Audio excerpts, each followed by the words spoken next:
आज आपण 189वा श्लोक पाहतो आहोत. श्रीराम समर्थ. गोपाल कृष्ण भगवान की जय. प्रभु श्री रामचंद्र भगवान की जय. पवन सुत हनुमान की जय. रामदास स्वामी महाराज की जय. जय जय रघुवीर समर्थ. श्लोक 189. मही निर्मिली देव तो ओळखावा, जया पाहता मोक्ष तात्काळ जीवा. तया निर्गुणा लागी गुणी पहावे, परिसंग सोडून सुखे रहावे. परिसंग सोडून सुखे रहावे ही शेवटची ओळ असणारे श्लोक आपण पाहतो आहोत. या दृश्य जगाला खरं मानून त्यामध्ये गुंतून न पडता त्या आत्मस्वरूपाशी एकरूप पाहून सच्चिदानंद स्वरूपाचा आनंद घेऊन आपण त्या स्वानंदामध्ये राहावं, असं रामदास स्वामी या श्लोकांच्या आधारे आपल्याला समजून सांगतायत. आज ते म्हणतायत, मही निर्मिली देव तो ओळखावा. मही म्हणजे पृथ्वी किंवा हे विश्व, सृष्टी, हे जगत.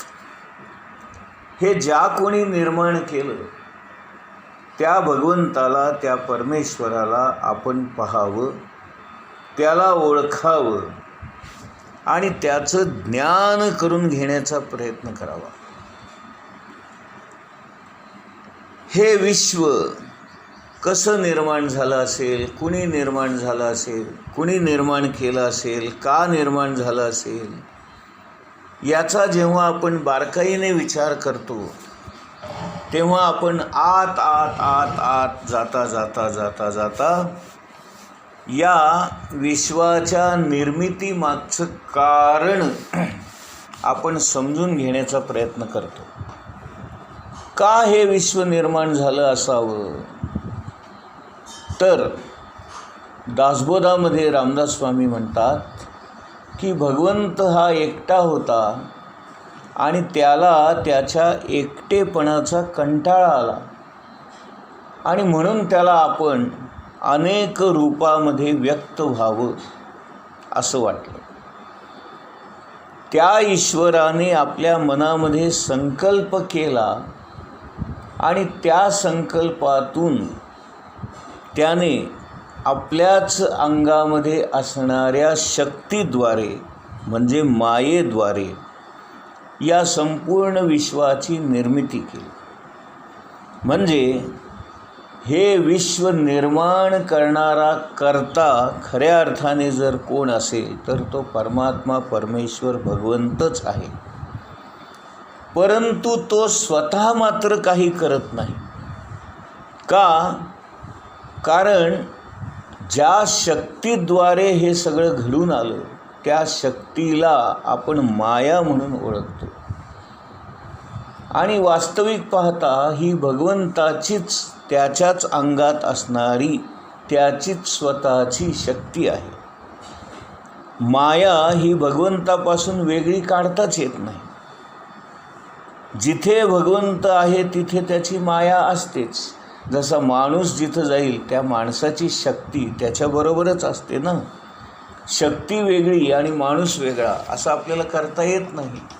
आणि म्हणून भगवंताची जी शक्ती आहे माया, ती भगवंताबरोबरच असते. आणि म्हणून शक्तीने केलं असं आपण कधीच म्हणत नाही, त्या माणसाने ते कृत्य केलं असं आपण म्हणतो. त्याचप्रमाणे मायेने जरी हे विश्व घडवलेलं असलं तरी मायेने घडवलं असं न म्हणता आपण त्या भगवंताने घडवलं असं मानतो. आणि म्हणून इथे रामदास स्वामी म्हणतात की मही निर्मिली देव तो ओळखावा. ज्या कोणी परमात्मा परमेश्वराने भगवंताने ही सृष्टी, हे जगत, हे विश्व, ही पृथ्वी निर्माण केली, त्याला आपण ओळखावं. पुढच्या ओळीमध्ये म्हणतायत, जया पाहता मोक्ष तात्काळ जीवा. त्याला पाहिल्याबरोबर, त्याचं ज्ञान झाल्याबरोबर, त्याचं दर्शन झाल्याबरोबर आपण मुक्त होतो, मोक्षपदाला प्राप्त होतो. तिसऱ्या ओळीमध्ये म्हणतायत, तया निर्गुणा लागी गुणी पहावे.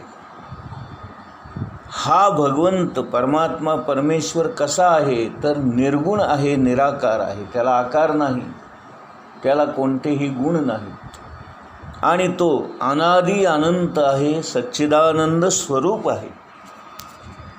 परंतु असा हा निर्गुणामध्ये असणारा भगवंत आपल्याला कळत नाही, दिसत नाही, समजत नाही. म्हणून रामदास स्वामी म्हणतात, तो निर्गुण आहे, परंतु त्याला या गुणांनी युक्त असणाऱ्या या पसाऱ्यामध्ये, म्हणजेच या विश्वामध्ये आपण बघावं आणि या विश्वामध्येच त्याला शोधावं. गुणामध्येच आपण बघता बघता निर्गुण व्हावं आणि त्या निर्गुणाशी एकरूप व्हावं, असं रामदास स्वामी म्हणतात. सगळ्या संतांनी देखील हेच सांगितलं.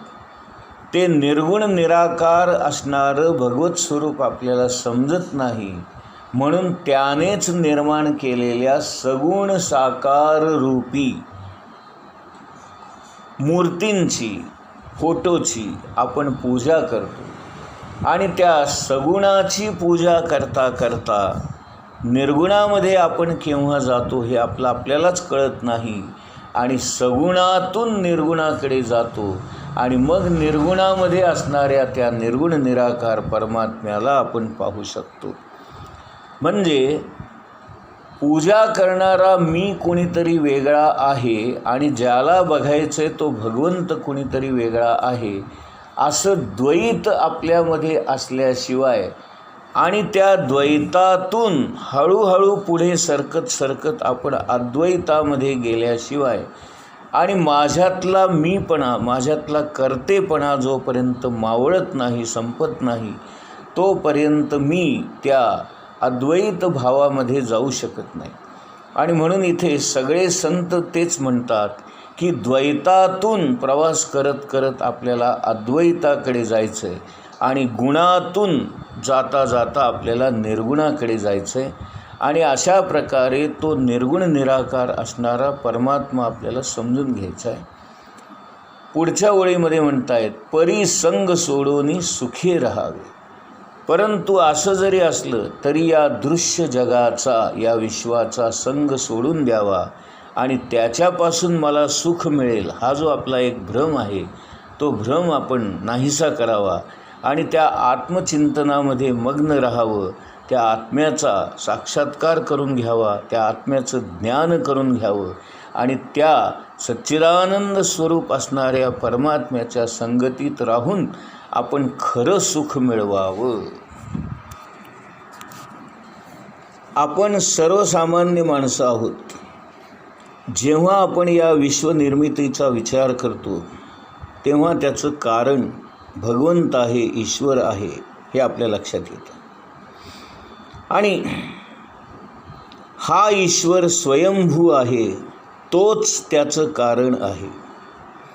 आणि दृश्याचं ज्ञान हे कार्य आणि कारण या संबंधामध्ये केंद्रित असतं. हाच नियम विश्वाच्या निर्मितीला सुद्धा लावून ईश्वरच या जगाचं कारण आहे हे आपल्या लक्षात येतं. आणि अशा या ईश्वराचा जेव्हा आपल्याला साक्षात्कार होतो, त्याचा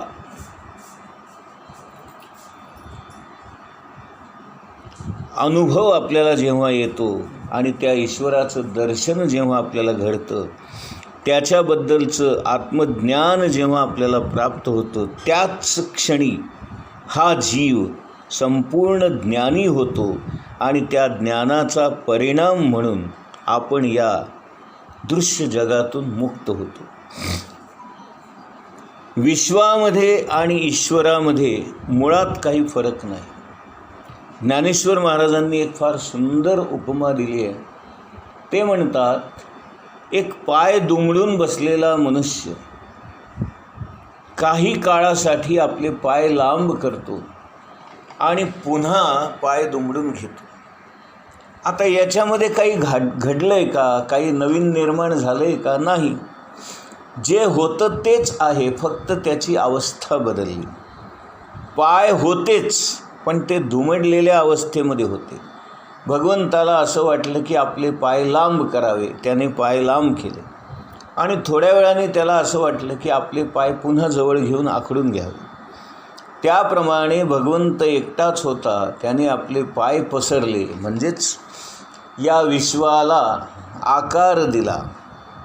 आणि काही काळानंतर स्वतःच निर्माण केलेला हा आकार पुन्हा स्वतःमध्ये विलीन करून घेतला. म्हणजे अगोदरही तो भगवंतच होता. विश्व निर्माण झालं तेव्हा त्या विश्वाच्या रूपामध्ये भगवंतच होता.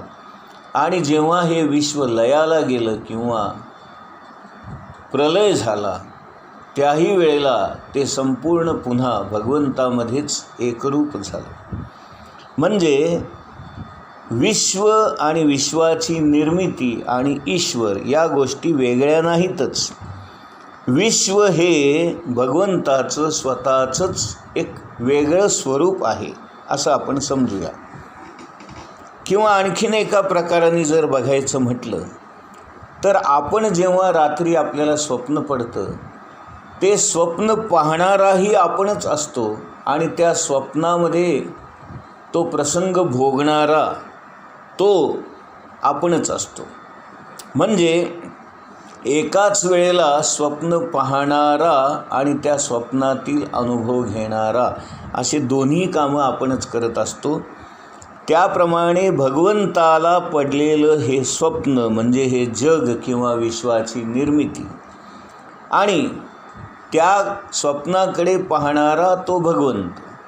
म्हणून पाहणाराही भगवंत आणि त्या स्वप्नामध्ये भाग घेऊन तो सगळा अनुभव घेणाराही भगवंत असं आपल्याला म्हणता येईल. म्हणजे हाच ईश्वर त्या सृष्टीचा, या जगताचा, या पृथ्वीचा एक भाग बनतो आणि तोच दुरून त्याच्याकडे पाहणारा द्रष्टासुद्धा बनतो.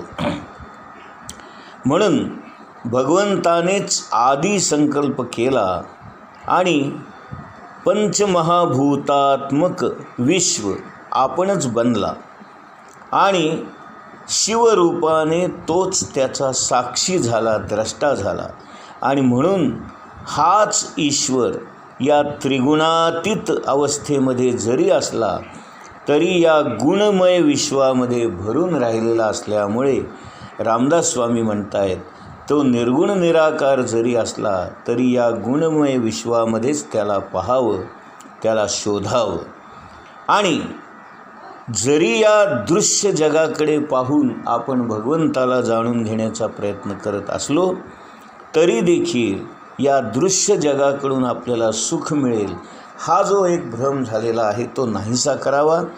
आणि या दृश्य जगामध्ये गुंतून न पडता आपण त्या परमात्म्यामध्ये गुंतून जावं आणि सच्चिदानंद स्वरूप असणाऱ्या या भगवंताच्या सानिध्यात राहावं आणि त्याचा आनंद आपण उपभोगावा.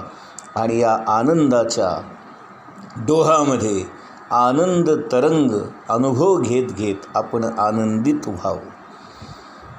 मही निर्मिली देव तो ओळखावा, जया पाहता मोक्ष तात्काळ जीवा. तया निर्गुणा लागी गुणी पहावे, परी संग सोडून सुखे राहावे. जय जय रघुवीर समर्थ.